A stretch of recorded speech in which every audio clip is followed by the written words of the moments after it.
राम राम भाइयों और बहनों। आज हम कोई साधारण कहानी नहीं बल्कि साहित्य सम्राट मुंशी प्रेमचंद के अमर उपन्यास गोदान की कथा शुरू कर रहे हैं। जैसे आपने पिछले भाग में देखा था, राय साहब के दरबार में होरी को राजा जनक का मालिक बनने का आदेश मिलता है। लेकिन वहीं होरी के मन में एक नई चिंता उठती है, सगुन के रुपए कहाँ से आएंगे। अगर आपने पहले दो भाग नहीं देखे हैं तो जरूर देखिए ताकि आप इस किसान की जद्दोजहद और संघर्ष को महसूस कर सकें। अब बढ़ते हैं गोदान के तीसरे भाग की ओर, जहां होरी का बेटा गोबर सवाल उठाता है कि आखिर सलामी करने की ये मजबूरी क्यों। और यहीं से शुरू होती है कहानी का नया संघर्ष। होरी अपने गांव के समीप पहुंचा तो देखा अभी तक गोबर खेत में ऊख गोड़ रहा है और दोनों लड़कियां भी उसके साथ काम कर रही हैं। लू चल रही थी, बगुले उठ रहे थे, भूतल धधक रहा था, जैसे प्रकृति ने वायु में आग घोल दी हो। यह सब अभी तक खेत में क्यों हैं? क्या काम के पीछे सब जान देने पर तुले हुए हैं? वह खेत की ओर चला और दूर ही से चिल्लाकर बोला, आता क्यों नहीं गोबर, क्या काम ही करता रहेगा। दोपहर ढल गई, कुछ सूझता है कि नहीं। उसे देखते ही तीनों ने कुदालें उठा लीं और उसके साथ हो लिए। गोबर सावला, लंबा, इखरा युवक था जिसे इस काम में रुचि न मालूम होती थी। प्रसन्नता की जगह मुख पर असंतोष और विद्रोह था। वह इसलिए काम में लगा हुआ था कि वह दिखाना चाहता था उसे खाने पीने की कोई फिक्र नहीं है। बड़ी लड़की सोना लज्जाशील कुमारी थी, सावली, सुडौल, प्रसन्न और चपल। गाढ़े की लाल साड़ी जिसे वह घुटनों से मोड़कर कमर में बांधे हुए थी, उसके हल्के शरीर पर कुछ लदी हुई सी थी और उसे प्रौढ़ता की गरिमा दे रही थी। छोटी रूपा 5-6 साल की छोकरी थी, मैली, सिर पर बालों का एक घोंसला सा बना हुआ, एक लंगोटी कमर में बांधे, बहुत ही ढीठ और रोनी। रूपा ने होरी की टांगों में लिपट कर कहा, काका देखो, मैंने एक ढेला भी नहीं छोड़ा। बहन कहती है, जा पेड़ तले बैठ। ढेले न तोड़े जाएंगे काका, तो मिट्टी कैसे बराबर होगी। होरी ने उसे गोद में उठा प्यार करते हुए कहा, तूने बहुत अच्छा किया बेटी, चल घर चलें। कुछ देर अपने विद्रोह को दबाए रहने के बाद गोबर बोला, यह तुम रोज रोज मालिकों की खुशामद करने क्यों जाते हो। बाकी न चुके तो प्यादा आकर गालियां सुनाता है, बेगार देनी ही पड़ती है, नजर जराना सब तो हमसे भराया जाता है। फिर किसी की क्यों सलामी करो। इस समय यही भाव होरी के मन में भी आ रहे थे, लेकिन लड़के के इस विद्रोह भाव को दबाना जरूरी था। बोला, सलामी करने न जाएं तो रहें कहाँ। भगवान ने जब गुलाम बना दिया है तो अपना क्या बस है। यह इसी मिलते जुलते रहने का प्रसाद है कि द्वार पर मंडियां डाल ली और किसी ने कुछ नहीं कहा। घोड़े ने द्वार पर खूंटा गाड़ा था जिस पर कारिंदों ने 2 रुपए डाढ़ ले लिए थे। तलिया से कितनी मिट्टी हमने खोदी, कारिंदा ने कुछ नहीं कहा। दूसरा खोदे तो नजर देनी पड़े।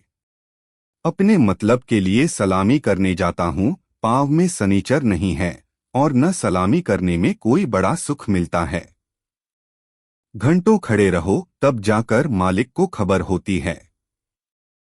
कभी बाहर निकलते हैं, कभी कहला देते हैं कि फुर्सत नहीं है। गोबर ने कटाक्ष किया, बड़े आदमियों की हामेहा मिलाने में कुछन कुछ आनंद तो मिलता ही है, नहीं लोग मेंबरी के लिए क्यों खड़े हों। जब सिर पर पड़ेगी तब मालूम होगा बेटा, अभी जो चाहे कह लो। पहले मैं भी यही सब बातें सोचा करता था, पर अब मालूम हुआ कि हमारी गर्दन दूसरों के पैरों के नीचे दबी हुई है, अकड़कर निबाह नहीं हो सकता। पिता पर अपना क्रोध उतारकर गोबर कुछ शांत हो गया और चुपचाप चलने लगा। सोना ने देखा रूपा बाप की गोद में चढ़ी बैठी है तो ईर्ष्या हुई। उसे डांटकर बोली, अब गोद से उतरकर पाव क्यों नहीं चलती, क्या पाँव टूट गए हैं। रूपा ने बाप की गर्दन में हाथ डालकर ढिठाई से कहा, न उतरेंगे, जाओ।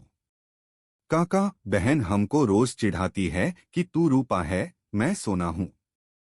मेरा नाम कुछ और रख दो।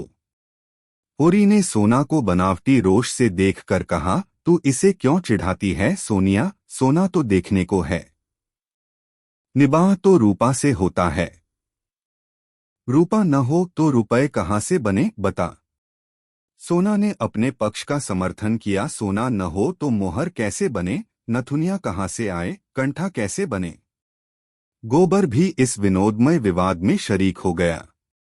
रूपा से बोला, तू कह दे कि सोना तो सूखी पत्ती की तरह पीला होता है, रूपा तो उजला होता है, जैसे सूरज। सोना बोली, शादी ब्याह में पीली साड़ी पहनी जाती है, उजली साड़ी कोई नहीं पहनता। रूपा इस दलील से परास्त हो गई। गोबर और होरी की कोई दलील इसके सामने न ठहर सकी। उसने क्षुब्ध आंखों से होरी को देखा। होरी को एक नई युक्ति सूझ गई। बोला, सोना बड़े आदमियों के लिए है, हम गरीबों के लिए तो रूपा ही है। जैसे जौ को राजा कहते हैं, गेहूं को चमार, इसलिए न कि गेहूं बड़े आदमी खाते हैं, जौ हम लोग खाते हैं। सोना के पास इस सबल युक्ति का कोई जवाब न था। परास्त होकर बोली, तुम सब जने एक ओर हो गए, नहीं रुपया को रुलाकर छोड़ती। रूपा ने उंगली मटका कर कहा, ए राम, सोना चमारे राम, सोना चमार। इस विजय का उसे इतना आनंद हुआ कि बाप की गोद में रह न सकी। जमीन पर कूद पड़ी और उछलुछकर यही रट लगाने लगी, रूपा राजा, सोना चमार, रूपा राजा, सोना चमार। ये लोग घर पहुंचे तो धनिया द्वार पर खड़ी इनकी बाट जोह रही थी। रुष्ट होकर बोली, आज इतनी देर क्यों की गोबर, काम के पीछे कोई परान थोड़े ही दे देता है। फिर पति से गर्म होकर कहा, तुम भी वहां से कमाई करके लौटे तो खेत में पहुंच गए। खेत कहीं भागा जाता था, द्वार पर कुआं था। होरी और गोबर ने एक एक कलसा पानी सिर पर उड़ेला, रूपा को नहलाया और भोजन करने गए। जौ की रोटियां थीं, पर गेहूं जैसी सफेद और चिकनी। अरहर की दाल थी, जिसमें कच्चे आम पड़े हुए थे। रूपा बाप की थाली में खाने बैठी। सोना ने उसे ईर्ष्याभरी आंखों से देखा, मानो कह रही थी, वाह रे दुला। धनिया ने पूछा, मालिक से क्या बातचीत हुई। होरी ने लोटा भर पानी चढ़ाते हुए कहा, यही तहसील वसूल की बात थी, और क्या। हम लोग समझते हैं बड़े आदमी बहुत सुखी होंगे, लेकिन सच पूछो तो वह हमसे भी ज्यादा दुखी हैं। हमें पेट ही की चिंता है, उन्हें हजारों चिंताएं घेरे रहती हैं। राय साहब ने और क्या क्या कहा था, वह कुछ होरी को याद न था। उस सारे कथन का खुलासा मात्र उसके स्मरण में चिपका हुआ रह गया था। गोबर ने व्यंग्य किया, तो फिर अपना इलाका हमें क्यों नहीं दे देते।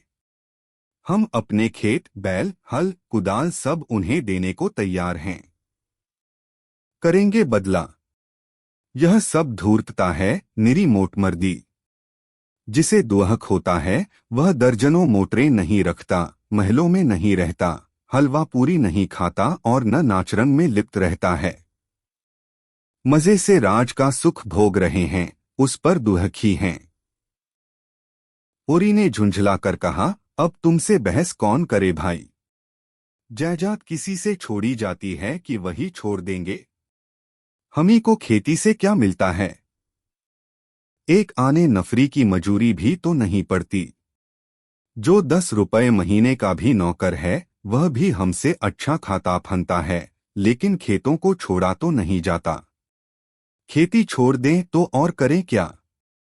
नौकरी कहीं मिलती है, फिर मर्जाद भी तो पालना ही पड़ता है। खेती में जो मर्जाद है वह नौकरी में तो नहीं है। इसी तरह जमींदारों का हाल भी समझ लो। उनकी जान को भी तो सैकड़ों रोग लगे हुए हैं। हाकिमों को रसद पहुंचाओ, उनकी सलामी करो, अमलों को खुश करो। तारीख पर मालगुजारी न चुका दें तो हवालात हो जाए, कुड़की आ जाए। हमें तो कोई हवालात नहीं ले जाता। दो चार गालियां घुड़कियां ही तो मिलकर रह जाती हैं। गोबर ने प्रतिवाद किया, यह सब कहने की बातें हैं। हम लोग दाने दाने को मुहताज हैं, देह पर साबित कपड़े नहीं हैं, चोटी का पसीना एड़ी तक आता है, तब भी गुजर नहीं होता। उन्हें क्या, मजे से गद्दीन सनद लगाए बैठे हैं, सैकड़ों नौकर चाकर हैं, हजारों आदमियों पर हुकूमत है। रुपए न जमा होते हों, पर सुख तो सभी तरह का भोगते हैं। धन लेकर आदमी और क्या करता है? तुम्हारी समझ में हम और वह बराबर हैं? भगवान ने तो सबको बराबर ही बनाया है। यह बात नहीं है बेटा, छोटे बड़े भगवान के घर से बनकर आते हैं। संपत्ति बड़ी तपस्या से मिलती है। उन्होंने पूर्वजन्म में जैसे कर्म किए हैं, उनका आनंद भोग रहे हैं। हमने कुछ नहीं संचा तो भोगे क्या? यह सब मन को समझाने की बातें हैं। भगवान सबको बराबर बनाते हैं। यहां जिसके हाथ में लाठी है, वह गरीबों को कुचल कर बड़ा आदमी बन जाता है। यह तुम्हारा भ्रम है। मालिक आज भी 4 घंटे रोज भगवान का भजन करते हैं। किसके बल पर यह भजन भाव और दान धर्म होता है? अपने बल पर नहीं, किसानों के बल पर और मजदूरों के बल पर। यह पाप का धन पचे कैसे? इसीलिए दान धर्म करना पड़ता है। भगवान का भजन भी इसीलिए होता है। भूखे नंगे रहकर भगवान का भजन करें तो हम भी देखें। हमें कोई दोनों जून खाने को दे तो हम आठों पहर भगवान का जाप ही करते रहें। एक दिन खेत में ऊख गोड़ना पड़े तो सारी भक्ति भूल जाए। पुरी ने हार कर कहा, अब तुम्हारे मुंह कौन लगे भाई, तुम तो भगवान की लीला में भी टांग अड़ाते हो। तीसरे पहर गोबर कुदाल लेकर चला तो होरी ने कहा, जरा ठहर जाओ बेटा, हम भी चलते हैं। तब तक थोड़ा सा भूसा निकाल कर रख दो, मैंने भोला को देने को कहा है। बेचारा आजकल बहुत तंग है। गोबर ने अवज्ञाभरी आंखों से देखकर कहा, हमारे पास बेचने को भूसा नहीं है।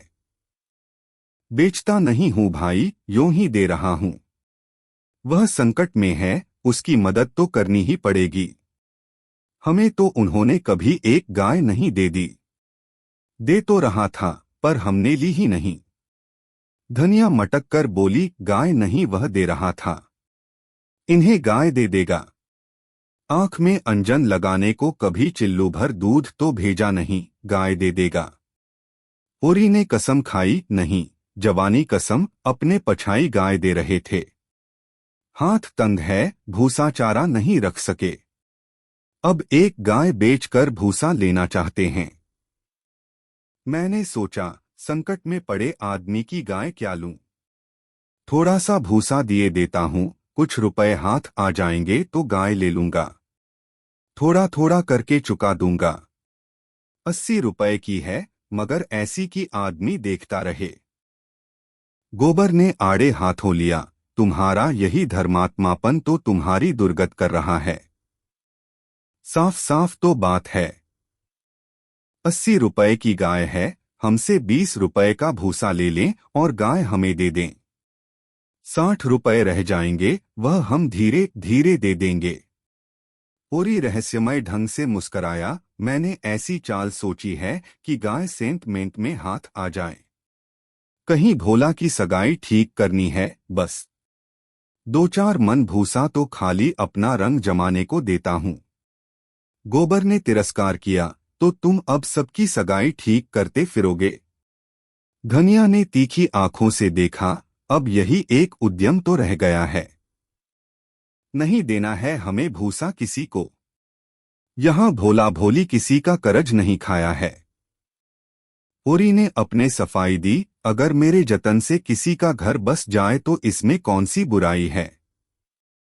गोबर ने चिलम उठाई और आग लेने चला गया। उसे यह झमेला बिल्कुल नहीं भाता था। धनिया ने सिर हिलाकर कहा, जो उनका घर बसाएगा वह 80 रुपए की गाय लेकर चुप न होगा, एक थैली गिनवाएगा। ओरी ने पुचारा दिया, यह मैं जानता हूँ, लेकिन उनकी भलमनसी को भी तो देखो।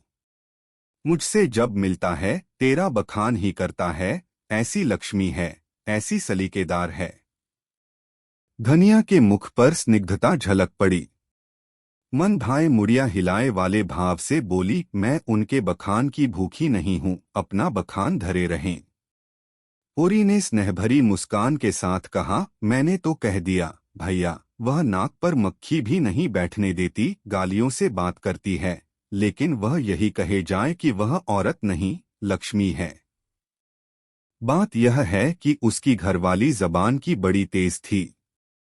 बेचारा उसके डर के मारे भागा भागा फिरता था। कहता था, जिस दिन तुम्हारी घरवाली का मुंह सवेरे देख लेता हूँ, उस दिन कुछ न कुछ जरूर हाथ लगता है। मैंने कहा, तुम्हारे हाथ लगता होगा, यहाँ तो रोज देखते हैं, कभी पैसे से भेंट नहीं होती। तुम्हारे भाग ही खोटे हैं, तो मैं क्या करूं? लगा अपने घरवाली की बुराई करने। भिखारी को भीख तक नहीं देती थी, झाड़ू लेकर मारने दौड़ती थी, लालचिन ऐसी थी कि नमक तक दूसरों के घर से मांग लाती थी। मरने पर किसी की क्या बुराई करूं? मुझे देखकर जल उठती थी। भोला बड़ा गमखोर था कि उसके साथ निबाह कर दिया। दूसरा होता तो जहर खा मर जाता। मुझसे 10 साल बड़े होंगे भोला, पर राम राम पहले ही करते हैं। तो क्या कहते थे कि जिस दिन तुम्हारी घरवाली का मुंह देख लेता हूं तो क्या होता है? उस दिन भगवान कहीं न कहीं से कुछ भेज देते हैं। बहुएं भी तो वैसी ही चटोरिन आई हैं। अब की सबों ने 2 रुपए के खरबूजे उधार खा डाले। उधार मिल जाए फिर उन्हें चिंता नहीं होती कि देना पड़ेगा या नहीं। अरे भोला, रोते काहे को हैं? गोबर आकर बोला, भोला दादा आ पहुँचे। मंदोमन भूसा है, वह उन्हें दे दो, फिर उनकी सगाई ढूंढने निकलो। धनिया ने समझाया, आदमी द्वार पर बैठा है, उसके लिए खाटवाट तो डाल नहीं दी, ऊपर से लगे भुनभुनाने। कुछ तो भलमनसी सीखो। कलसा ले जाओ, पानी भर कर रख दो, हाथ मुंह धोए, कुछ रसपानी पिला दो।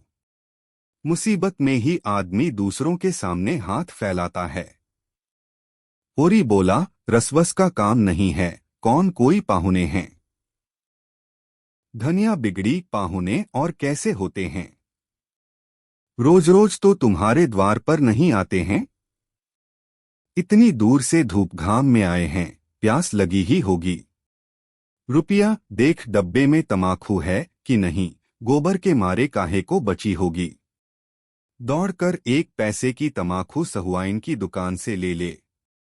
भोला की आज जितनी खातिर हुई और कभी न हुई होगी। गोबर ने खाट डाल दी, सोना रस घोल लाई, रूपा तमाकू भर लाई। धनिया द्वार पर किवाड़ की आड़ में खड़ी अपने कानों से अपना बखान सुनने के लिए अधीर हो रही थी। भोला ने चिलम हाथ में लेकर कहा, अच्छी घरनी घर में आ जाए तो समझ लो लक्ष्मी आ गई। वही जानती है छोटे बड़े का आदर सत्कार कैसे करना चाहिए। धनिया के हृदय में उल्लास का कंपन हो रहा था। चिंता और निराशा और अभाव से आहत आत्मा इन शब्दों में एक कोमल शीतल स्पर्श का अनुभव कर रही थी। ओरी जब भोला का खांचा उठाकर भूसा लाने अंदर चला तो धनिया भी पीछे पीछे चली। ओरी ने कहा, जाने कहां से इतना बड़ा खांचा मिल गया। किसी भड़भूजे से मांग लिया होगा। मन भर से कम में न भरेगा। 2 खांचे भी दिए तो 2 मन निकल जाएंगे। धनिया फूली हुई थी। मलामत की आंखों से देखती हुई बोली, या तो किसी को नेवता न दो और दो तो भरपेट खिलाओ। तुम्हारे पास फूल पत्र लेने थोड़े ही आए हैं कि चंगेरी लेकर चलते। देते ही हो तो 3 खांचे दे दो। भला आदमी लड़कों को क्यों नहीं लाया? अकेले कहाँ तक ढोएगा? जान निकल जाएगी। 3 खांचे तो मेरे दिए न दिए जाएंगे। तब क्या 1 खांचा देकर टालोगे? गोबर से कह दो अपना खांचा भरकर उनके साथ चला जाए। गोबर ऊख गोड़ने जा रहा है। एक दिन न गोड़ने से ऊख सूख न जाएगी। यह तो उनका काम था कि किसी को अपने साथ ले लेते। भगवान के दिए दो दो बेटे हैं, न होंगे घर पर, दूध लेकर बाजार गए होंगे। यह तो अच्छी दिल लगी है कि अपना माल भी दो और उसे घर तक पहुंचा भी दो। लाद दे, लदा दे, लादने वाला साथ कर दे। अच्छा भाई, कोई मत जाए, मैं पहुंचा दूंगी। बड़ों की सेवा करने में लाज नहीं है। और 3 खांचे उन्हें दे दूं तो अपने बैल क्या खाएंगे? यह सब तो नेवता देने के पहले ही सोच लेना था। न हो तुम और गोबर दोनों जने चले जाओ। मुरोवत मुरोवत की तरह की जाती है, अपना घर उठाकर नहीं दे दिया जाता। अभी जमींदार का प्यादा आ जाए तो अपने सिर पर भूसा लाद कर पहुंचाओगे तुम, तुम्हारा लड़का लड़की सब। और वहां शायद मंदोमन लकड़ी भी गाड़नी पड़े। जमींदार की बात और है। हाँ, वह डंडे के जोर से काम लेता है न। उसके खेत नहीं जोतते। खेत जोतते हैं तो लगान नहीं देते। अच्छा भाई, जान न खा, हम दोनों चले जाएंगे। कहाँ से खा, मैंने इन्हें भूसा देने को कह दिया। या तो चलेगी नहीं, या चलेगी तो दौड़ने लगेगी। तीनों खांचे भूसे से भर दिए गए। गोबर कुढ़ रहा था। उसे अपने बाप के व्यवहारों में जरा भी विश्वास न था। वह समझता था यह जहां जाते हैं वहीं कुछ न कुछ घर से खो आते हैं। धनिया प्रसन्न थी। रहा होरी, वह धर्म और स्वार्थ के बीच में डूब उतरा रहा था। होरी और गोबर मिलकर एक खांचा बाहर लाए। भोला ने तुरंत अपने अंगोछे का बींड बनाकर सिर पर रखते हुए कहा, मैं इसे रखकर अभी भागा आता हूं। एक खांचा और लूंगा। होरी बोला, एक नहीं, अभी 2 और भरे धरे हैं। और तुम्हें न आना पड़ेगा। मैं और गोबर एक एक खांचा लेकर तुम्हारे साथ ही चलते हैं। भोला स्तंभित हो गया। होरी उसे अपना भाई बल्कि उससे भी निकट जान पड़ा। उसे अपने भीतर एक ऐसी तृप्ति का अनुभव हुआ जिसने मानो उसके संपूर्ण जीवन को हरा कर दिया। तीनों भूसा लेकर चले तो राह में बातें होने लगीं। भोला ने पूछा, दशहरा आ रहा है, मालिकों के द्वार पर तो बड़ी धूमधाम होगी। हाँ, तंबू सामियाना गड़ गया है। अब की लीला में मैं भी काम करूंगा। राय साहब ने कहा है, तुम्हें राजा जनक का माली बनना पड़ेगा। मालिक तुमसे बहुत खुश हैं, उनकी दया है। एक क्षण के बाद भोला ने फिर पूछा, सगुन करने के लिए रुपए का कुछ जुगाड़ कर लिया है? माली बन जाने से तो गला न छूटेगा। होरी ने मुंह का पसीना पोंछकर कहा, उसी की चिंता तो मारे डालती है दादा, अनाज तो सबका सब खलिहान में ही तुल गया। जमींदार ने अपना लिया, महाजन ने अपना लिया। मेरे लिए 5 सेर अनाज बच रहा। यह भूसा तो मैंने रातों रात ढोकर छिपा दिया था, नहीं तिनका भी न बचता। जमींदार तो एक ही है, मगर महाजन 3-3 हैं। सहुआइन अलग और मंगरू अलग और दातादीन पंडित अलग। किसी का ब्याज भी पूरा न चुका। जमींदार के भी आधे रुपए बाकी पड़ गए। सहुआइन से फिर रुपए उधार लिए तो काम चला। सब तरह किफायत करके देख लिया भैया, कुछ नहीं होता। हमारा जन्म इसीलिए हुआ है कि अपना रक्त बहाएं और बड़ों का घर भरें। मूल का दुगुना सूद भर चुका, पर मूल ज्यों का त्यों सिर पर सवार है। लोग कहते हैं, शादी गमी में, तीर्थ व्रत में हाथ बांध कर खर्च करो। मुदा रास्ता कोई नहीं दिखाता। राय साहब ने बेटे के ब्याह में 20,000 लुटा दिए। उनसे कोई कुछ नहीं कहता। मंगरू ने अपने बाप के करियाक्रम में 5,000 लगाए। उनसे कोई कुछ नहीं पूछता। वैसे ही मर्जाद तो सबकी है। भोला ने करुण भाव से कहा, बड़े आदमियों की बराबरी तुम कैसे कर सकते हो भाई? आदमी तो हम भी हैं। कौन कहता है कि हम तुम आदमी हैं? हम में आदमियत है कहीं? आदमी वह है जिनके पास धन है, अख्तियार है, इल्म है। हम लोग तो बैल हैं और जुतने के लिए पैदा हुए हैं। उस पर एक दूसरे को देख नहीं सकता। एका का नाम नहीं। एक किसान दूसरे के खेत पर न चढ़े तो कोई जागा कैसे करे? प्रेम तो संसार से उठ गया। बूढ़ों के लिए अतीत के सुखों और वर्तमान के दुहखों और भविष्य के सर्वनाश से ज्यादा मनोरंजक और कोई प्रसंग नहीं होता। दोनों मित्र अपने अपने दुखड़े रोते रहे। भोला ने अपने बेटों के करतूत सुनाए, होरी ने अपने भाइयों का रोना रोया और तब एक कुएं पर बोझ रखकर पानी पीने के लिए बैठ गए। गोबर ने बनिए से लोटा और गगरा मांगा और पानी खींचने लगा। भोला ने सहृदयता से पूछा, अलगौजे के समय तो तुम्हें बड़ा रंज हुआ होगा। भाइयों को तो तुमने बेटों की तरह पाला था। होरी आर्द्र कंठ से बोला, कुछ न पूछो दादा, यही जी चाहता था कि कहीं जाके डूब मरूं, मेरे जीते जी सब कुछ हो गया। जिनके पीछे अपने जवानी धूल में मिला दी, वही मेरे मुद्दई हो गए। और झगड़े की जड़ क्या थी? यही कि मेरी घरवाली हार में काम करने क्यों नहीं जाती। पूछो, घर देखने वाला भी कोई चाहिए कि नहीं? लेना देना, धरना उठाना, संभालना सहेजना, यह कौन करे? फिर वह घर बैठी तो नहीं रहती थी। झाड़ू बुहारू, रसोई, चौका बर्तन, लड़कों की देखभाल, यह कोई थोड़ा काम है?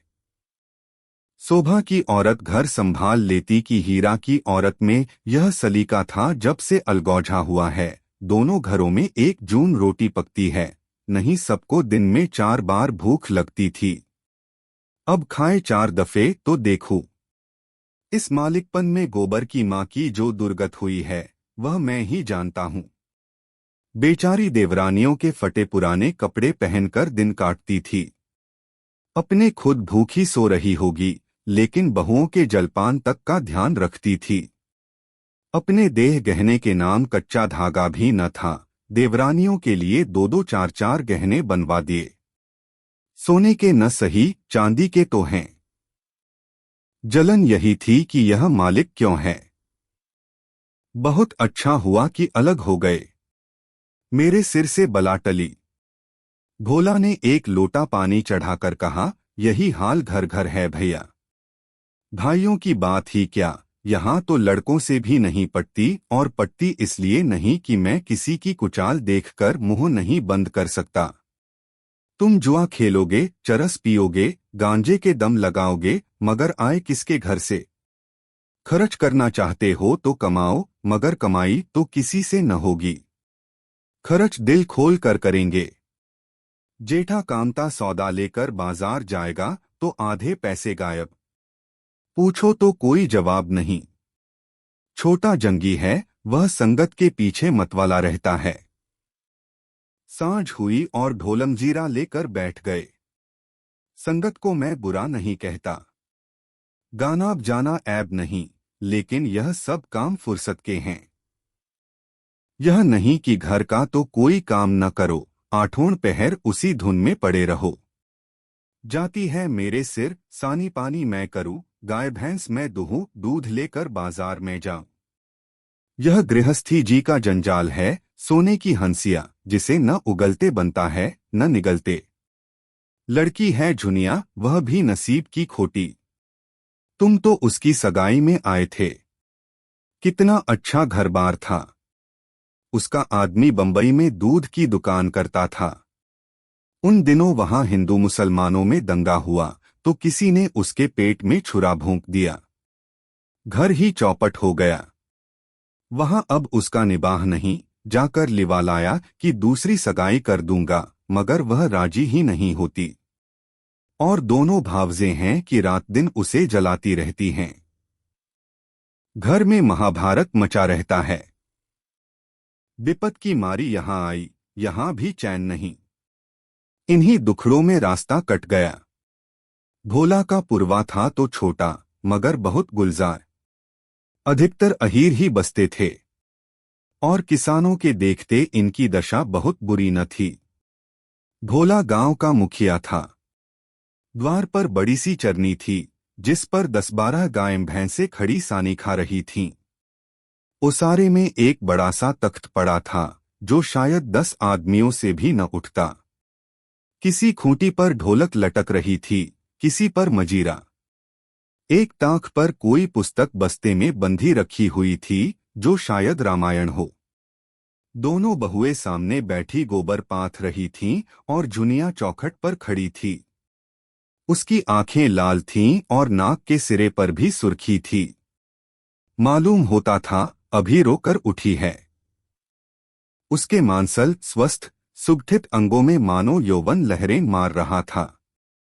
मुंह बड़ा और गोल था, कपोल फूले हुए, आंखें छोटी और भीतर धंसी हुई, माथा पतला पर वक्ष का उभार और गात का वह गुदगुदापन आंखों को खींचता था। उस पर छपी हुई गुलाबी साड़ी उसे और भी शोभा प्रदान कर रही थी। भोला को देखते ही उसने लपक कर उनके सिर से खांचा उतरवाया। भोला ने गोबर और होरी के खांचे उतरवाए और जुनिया से बोले, पहले एक चिलम भर ला, फिर थोड़ा सा रस बना ले। पानी न हो तो गगरा ला, मैं खींच दूं। होरी महतो को पहचानती है न? फिर होरी से बोला, घरनी के बिना घर नहीं रहता भैया। पुरानी कहावत है, नाटन खेती बहुरियन घर। नाटे बैल क्या खेती करेंगे और बहुएं क्या घर संभालेंगी।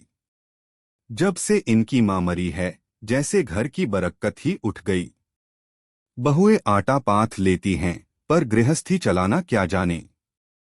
हाँ, मुंह चलाना खूब जानती हैं। लौंडे कहीं फड़ पर जमे होंगे। सबके सब आलसी हैं, कामचोर। जब तक जीता हूं इनके पीछे मरता हूं। मर जाऊंगा तो आप सिर पर हाथ धर कर रोएंगे। लड़की भी वैसी ही, छोटा सा अढ़ौना भी करेगी तो भुनभुना कर। मैं तो सह लेता हूं, खसम थोड़े ही सहेगा। जुनिया एक हाथ में भरी हुई चिलम दूसरे में रस का लोटा लिए बड़ी फुर्ती से आ पहुंची। फिर रस्सी और कलसा लेकर पानी भरने चली। गोबर ने उसके हाथ से कलसा लेने के लिए हाथ बढ़ाकर झेंपते हुए कहा, तुम रहने दो, मैं भरे लाता हूं। जुनिया ने कलसा न दिया। कुएं के जगत पर जाकर मुस्कराती हुई बोली, तुम हमारे मेहमान हो, कहोगे एक लोटा पानी भी किसी ने न दिया। मेहमान काहे से हो गया? तुम्हारा पड़ोसी ही तो हूं। पड़ोसी साल भर में एक बार भी सूरत न दिखाए तो मेहमान ही है। रोज रोज आने से मर्जाद भी तो नहीं रहती। जुनिया हंसकर तिरछी नजरों से देखती हुई बोली, वही मर्जाद तो दे रही हूं। महीने में एक बार आओगे, ठंडा पानी दूंगी। 15वें दिन आओगे, चिलम पाओगे। 7वें दिन आओगे, खाली बैठने को माची दूंगी। रोज रोज आओगे, कुछ न पाओगे। दर्शन तो दोगी? दर्शन के लिए पूजा करनी पड़ेगी। यह कहते खते जैसे उसे कोई भूली हुई बात याद आ गई। उसका मुंह उदास हो गया। वह विधवा है। उसके नारीत्व के द्वार पर पहले उसका पति रक्षक बना बैठा रहता था। वह निश्चिंत थी। अब उस द्वार पर कोई रक्षक न था, इसलिए वह उस द्वार को सदैव बंद रखती है। कभी कभी घर के सूनेपन से उकताकर वह द्वार खोलती है, पर किसी को आते देखकर भयभीत होकर दोनों पट भेड़ लेती है। गोबर ने कलसा भर कर निकाला। सबों ने रस पिया और एक चिलम तमाकू और पी कर लौटे। भोला ने कहा, कल तुम आकर गाय ले जाना गोबर, इस बखत तो सानी खा रही है। गोबर की आंखें उसी गाय पर लगी हुई थीं और मन ही मन वह मुग्ध हुआ जाता था। गाय इतनी सुंदर और सुडौल है, इसकी उसने कल्पना भी न की थी। होरी ने लोभ को रोक कर कहा, मंगवा लूंगा, जल्दी क्या है? तुम्हें जल्दी न हो, हमें तो जल्दी है।